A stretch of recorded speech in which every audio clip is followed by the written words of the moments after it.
ইপিএলে নিজেদের প্রথম ম্যাচে ম্যানচেস্টার ইউনাইটেডের বিপক্ষে জয় পেলেও আর্সেনালের ফুটবলারদের পারফরম্যান্সে সন্তুষ্ট ছিলেন না কোচ মিকেল আর্তেতা। বিষয়টা যেন সিরিয়াসলি নিয়েছেন ইউকেরেস সাকারা। লিগে নিজেদের দ্বিতীয় ম্যাচে লিডস ইউনাইটেডের উপর যার প্রভাব পড়েছে। এমিরেটস স্টেডিয়ামে লিডসকে নিয়ে রীতিমতো ছেলে খেলা করেছে গানাররা।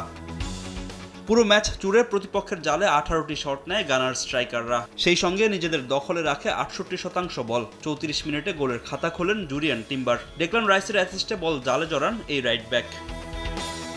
45 মিনিটে আবারও দৃশ্যপটে টিম্বার। এবার সতীর্থকে দিয়ে গোল করিয়েছেন এই ডিফেন্ডার। তার অ্যাসিস্টে বল জালে জড়ান বুকায়ো সাকা। 2 গোলে এগিয়ে থেকে প্রথমার্ধ শেষ করে স্বাগতিকরা।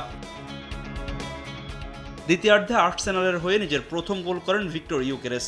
দুর্দান্ত এক গোলে যা স্মরণীয় করে রাখেন এই সুইডিশ মিডফিল্ডার।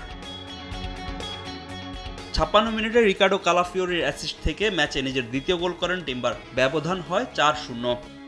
ম্যাচের যোগ করার সময় পেনাল্টি পায় আর্সেনাল। ডি বক্সে ফাউলের শিকার হন ইপিএলে দ্বিতীয় সর্বকনিষ্ঠ ফুটবলার হিসেবে অভিষেক হওয়া ম্যাক্স ডোম্যান। সেখান থেকে গোল করে ব্যবধান 5-0 করেন সুইডিশ গোল মেশিন ইউকেরেস। শেষ পর্যন্ত বিশাল ব্যবধানের জয় নিয়ে মাঠ ছাড়ে মিকেল আর্তেতার শিষ্যরা।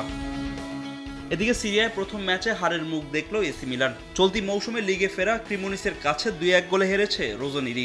ম্যাচের শুরুতেই পিছিয়ে পড়ে এসি মিলান। তবে পাভলোভিচের গোলে সমতায় ফেরে লুকা মদ্রিচের দল।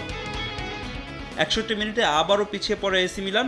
শেষ পর্যন্ত আর ম্যাচে ফিরতে না পারায় হার নিয়ে মাঠ ছাড়তে হয় রোজনিরিদের। ফাহিম ইসলাম, সময় সংবাদ।